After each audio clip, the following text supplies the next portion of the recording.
ótimos Buffcats. Olha, Vivian, que bonitinho.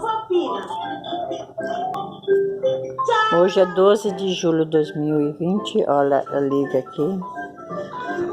Ó. Assistindo desenho com a menina quietinha. Talvez fosse se calamaça com Santinha, viu? Não. Nem quis ficar lá no parquinho. Ju. Aqui é a creche da vovó. A creche da vovó.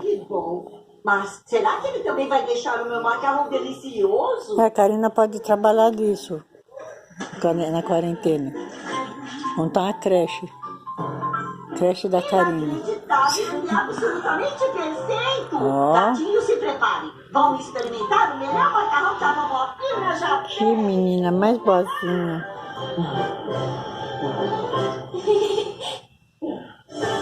Versão brasileira.